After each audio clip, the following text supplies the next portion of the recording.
मेरे गार्डन में अपराजिता के ये 2 प्लांट लगे हैं, लेकिन इनमें अच्छी फ्लावरिंग नहीं हो रही है। अगर आपके भी अपराजिता के प्लांट में अच्छी देखभाल के बावजूद फ्लावरिंग नहीं हो रही है, तो आप मेरी बताई हुई इस घरेलू फ्रीकी होममेड फर्टिलाइज़र का इस्तेमाल करें, तो उससे आपके अपराजिता के प्लांट पूरी तरह से फूलों से ढक जाएंगे। मैं एक बार इस फर्टिलाइज़र का इस्तेमाल अपराजिता के पौधों पर पहले कर चुकी हूँ, तो उससे मेरे पौधे पर काफ़ी अच्छी फ्लावरिंग शुरू हो गई थी। मुझे इस घरेलू खाद के अपने अपराजिता के पौधों पर बहुत ही अच्छे रिजल्ट मिले थे। और वहीं होममेड फर्टिलाइज़र मैं आज आप लोगों के साथ भी शेयर करूँगी। नमस्कार दोस्तों, वंदना गार्डन में आप सबका स्वागत है। मेरे गार्डन में अपराजिता के ये 2 प्लांट लगे हैं। इन्हें मैंने इसी साल बरसात में ग्रो किया था। ये दोनों ही प्लांट मैं नर्सरी से लेके आई थी। अपराजिता के ये प्लांट वैसे तो बेलनुमा होते हैं। इस प्लांट को तो देखिए मैंने मचान बनाकर बिल्कुल एक बेल की शेप में रखा है। बेल वाले पौधों के लिए मचान कैसे तैयार करनी है, इसका मैं पहले वीडियो भी शेयर कर चुकी हूँ। तो देखिए ये बेल काफ़ी फैल भी चुकी है अब तो, और इसमें पहले फ्लावरिंग भी थोड़ी बहुत शुरू हो गई थी, लेकिन अभी इसमें कोई भी फ्लावरिंग नहीं हो रही है। अपराजिता के पौधे से हम कैसे ज़्यादा से ज़्यादा फूल ले सकते हैं, उसके लिए मैं आज आप लोगों के साथ एक होममेड फ्रीकी फर्टिलाइज़र भी शेयर करूंगी। और उससे पहले आप अपराजिता के पौधे की देखभाल कैसे कर सकते हैं, उसके बारे में भी कुछ टिप्स आप लोगों के साथ शेयर करूंगी। अपराजिता के प्लांट की केयर का पहला टिप्स है कि इस प्लांट को धूप बहुत ज़्यादा पसंद होती है। आप इस अपराजिता के पौधे को वहाँ पर रखें जहाँ पर डायरेक्ट सनलाइट आती हो।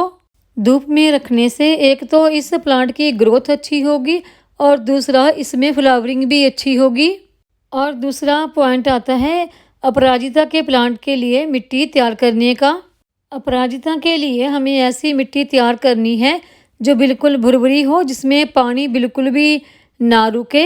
मिट्टी तैयार करते वक्त आप उसमें कंस्ट्रक्शन साइट की रेत, कोकोपीट और वर्मी कंपोस्ट मिक्स कर सकते हैं मिट्टी में। अच्छी वेल ड्रेन भुरभुरी मिट्टी में ही अपराजिता के पौधे की ग्रोथ अच्छी होती है, वो अच्छा फैलता फूलता है और उसमें अच्छी फ्लावरिंग होती है।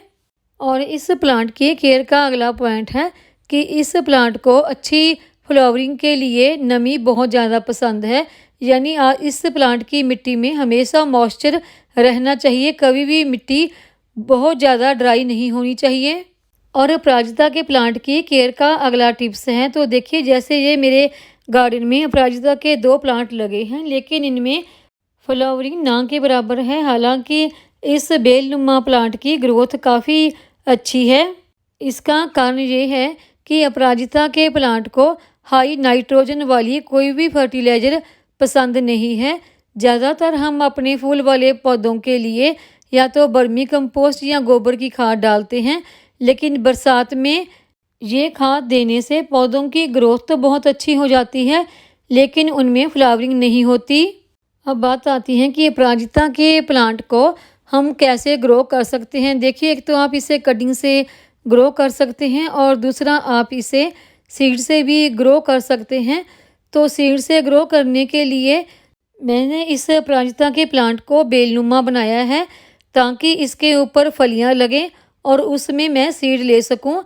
अपराजिता के बेल पर जैसे मटर की फली होती है, वैसे ही फलियां लगती हैं, और उसी तरह से इससे आप बीज ले सकते हैं और उससे आप बरसात में और फरवरी में ग्रो कर सकते हैं, कटिंग से भी और सीड से भी। अपराजिता के प्लांट को कटिंग के मुकाबले अगर आप सीड से ग्रो करते हैं तो ये बहुत जल्दी ग्रो हो जाता है। और इस प्लांट को मैंने देखिए बिल्कुल छोटा ही रखूँगी, इसे बेलनुमा नहीं बनाऊँगी। तो उसके लिए मैं इसे ऊपर से काटती रहूँगी ताकि ये यहीं पर झाड़ीनुमा बन जाए। दूसरे प्लांट को तो मैंने बेलनुमा बना रखा है, इसलिए मचान इसकी बना रखी है, और मचान के ऊपर ही इस बेल को मैंने सेट कर दिया है। अपराजिता के पौधे को ज़्यादा घना और सुंदर बनाने के लिए इसकी कटिंग बहुत ज़रूरी होती है। जैसे हम और जो हमारे बेलनुमा प्लांट होते हैं जो सब्जियों वाले, जैसे हम उनकी कटिंग करते हैं, तो उसी तरह से अपराजिता के प्लांट की भी कटिंग की ज़रूरत होती है। बल्कि मैं तो यूँ कहूँगी कि अपराजिता के प्लांट को सभी बेलनुमा सब्जियों वाले प्लांट से ज़्यादा कटिंग की ज़रूरत होती है। अपराजिता के प्लांट को ज़्यादा घना बनाने के लिए हम इसकी कटिंग कैसे करेंगे, तो देखिए जैसे ये मेरा छोटा प्लांट है, इसको मैं छोटा ही रखूँगी। तो इसकी जो ये ऊपर से ब्रांच निकली हुई है, इसकी मैं यहाँ से पिंचिंग कर दूँगी। तो पिंचिंग करने से ये प्लांट और घना हो जाएगा और इस प्लांट को तो मैंने बेलनुमा नहीं बनाना, छोटा ही रखना है। तो अभी जो ये प्लांट मेरा बेलनुमा है, इसकी भी हम पिंचिंग कर लेते हैं। जितनी भी ऊपर से इस बेलनुमा प्लांट की ब्रांच निकली हुई हैं, उन सब की हमने पिंचिंग कर लेनी है। पिंचिंग करने से हमारा प्लांट बढ़िया घना सुंदर हो जाएगा और इस पर फ्लावरिंग भी अच्छी होगी। अगर पिंचिंग करने के बावजूद आपके इस प्लांट पर फ्लावरिंग नहीं हो रही है, तो आप इस प्लांट को अगर छोटे पॉट में लगा है तो उसे किसी बड़े गमले में ट्रांसफ़र कर दें। अगर ऐसा संभव नहीं है तो फिर आप इस प्लांट की जो मिट्टी है वो फिर से दोबारा तैयार करें और उसमें अच्छी फर्टिलाइज़र मिक्स करें और इस प्लांट की मिट्टी में हमेशा मॉइस्चर बनाए रखें। इस प्लांट को नमी बहुत पसंद है। और अगला पॉइंट है, इस प्लांट के गमले में जितना भी घास फूस उगाता है उस सबको आप निकाल दें और घास फूस निकालने के बाद इस प्लांट की मिट्टी की अच्छी तरह से गुड़ाई करते रहें। हर हफ्ता 10 दिन के बाद आप अपने गमलों की मिट्टी की अच्छी तरह से गुड़ाई करते रहें और जब भी आपने कोई भी फर्टिलाइज़र किसी प्लांट को देनी है तो फर्टिलाइज़र देने से पहले भी आप गमले की मिट्टी की अच्छी तरह से गुड़ाई ज़रूर करें। देखिए हमारे गमले की मिट्टी में मॉइस्चर है क्योंकि कल हमारे यहाँ काफ़ी बारिश हुई थी। बारिश के पानी से भी इस पौधे की ग्रोथ काफ़ी अच्छी हो जाती है और अच्छी फ्लावरिंग के लिए आप इन पौधों को वहाँ पर रखें जहाँ पर डायरेक्ट सनलाइट आती हो। मेरे ये पौधे वहीं पर रहते हैं जहाँ पर सीधी धूप इनको लगती है। अपराजिता के प्लांट की पिंचिंग करने के बाद और गुड़ाई करने के बाद अब आती है बारी इस प्लांट को फर्टिलाइज़र देने की। तो इस प्लांट को फर्टिलाइज़र देने के लिए मैंने अपने किचन से ही ये एक प्याज लिया है। ये हर घर में बहुत ही आसानी से मिल जाता है। हम अपने अपराजिता के पौधे पर अच्छी ग्रोथ के लिए और अच्छे फूल लेने के लिए ये प्याज इस्तेमाल कर सकते हैं। प्याज में भरपूर मात्रा में पोटाशियम पाया जाता है जिससे हमारे अपराजिता के पौधे पर बहुत अच्छे फूल आएंगे। और इस प्याज को हमने अपराजिता के पौधे पर इस्तेमाल कैसे करना है, प्याज का छिलका निकालकर हमने इसका जूस तैयार कर लेना है। देखिए इस तरह से इस जूस में मैंने थोड़ा सा पानी मिक्स कर लिया है। आप इसमें कम से कम 1 कप पानी और मिक्स कर सकते हैं, लेकिन मैंने ज़्यादा पानी इसलिए मिक्स नहीं किया क्योंकि मेरे पौधे की मिट्टी में बारिश की वजह से पहले से ही काफ़ी मॉइस्चर है।